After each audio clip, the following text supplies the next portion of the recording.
बहन की शादी को 12 साल हो चुके थे। उसका ससुराल पड़ोस के गांव में था, लेकिन मैं अब तक कभी उसके घर नहीं गया था। लेकिन वह कभी कभार सबसे मिलने घर आती थी। एक दिन मेरी पत्नी ने मुझसे कहा कि तुम्हारी बहन जब भी आती है तो उसके बच्चे पूरे घर पर कब्जा कर लेते हैं और बहुत परेशान करते हैं। खर्चा तो 2 गुना बढ़ जाता है। तुम्हारी माँ उसको सब चीज़ें उठाकर देती रहती हैं।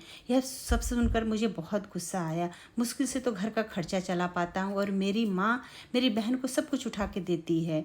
एक बार बहन घर आई, तभी उसके बेटे ने टीवी का रिमोट तोड़ दिया। मुझे गुस्सा आया और मैंने अपनी माँ से कहा कि दीदी को ऐसे बार बार घर नहीं आना चाहिए, बस दिवाली पर ही आया करे।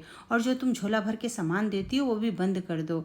माँ ने कुछ नहीं कहा, पर बहन ने सब सुन लिया था, लेकिन वह भी कुछ नहीं बोली। फिर थोड़ी देर बाद उसने अपने बेटे को तैयार किया और कहा, भाई मुझे बस स्टॉप तक छोड़ दो। मैंने ऐसी झूठ मूठ दीदी को बोला, जा रही हो दीदी, कुछ दिन और रुक जाती। उसने मुस्कुराते हुए कहा कि अरे नहीं, बच्चों की छुट्टियां खत्म हो गए रही हैं, हमें अब जाना चाहिए। अब कुछ दिनों बाद मेरे बड़े बेटे को टीवी की बीमारी हो गई। मेरे पास उसके इलाज के लिए बिल्कुल पैसे नहीं थे। मैं बहुत तनाव में था। ऐसे ही एक दिन मेरी बहन घर आई और मेरे पास बैठ गई। उसने अपना हाथ मेरे सिर पर फेरा और कहा कि तुम तनाव में हो क्या? मैं तुम्हारी बड़ी बहन हूँ। मैं तुम्हें बचपन से पाला है। तुम्हें जानती हूँ मैं, और तुम मुझसे भी ज़्यादा बड़े दिखते हो।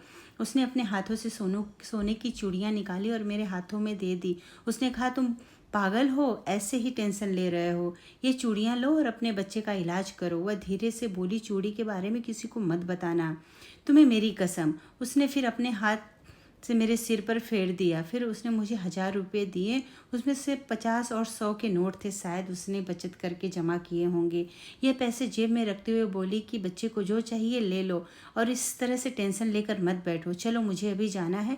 बच्चे स्कूल गए थे, इसलिए सोचा जल्दी जाकर भाई को मिलकर आऊँ, इसीलिए आ गई। तभी मेरा ध्यान दीदी के पैरों पर गया। उसे टूटी हुई चप्पल पहन रखी थी और पुराना दुपट्टा पहना था। वह जब भी घर आती, उसके कंधे पर हमेशा वही दुपट्टा रहता। बहुत जल्दबाजी में चली गई और मैं कुछ नहीं बोल पाया। हाथों में वह चूड़ियाँ लेकर जोर जोर से रो रहा था।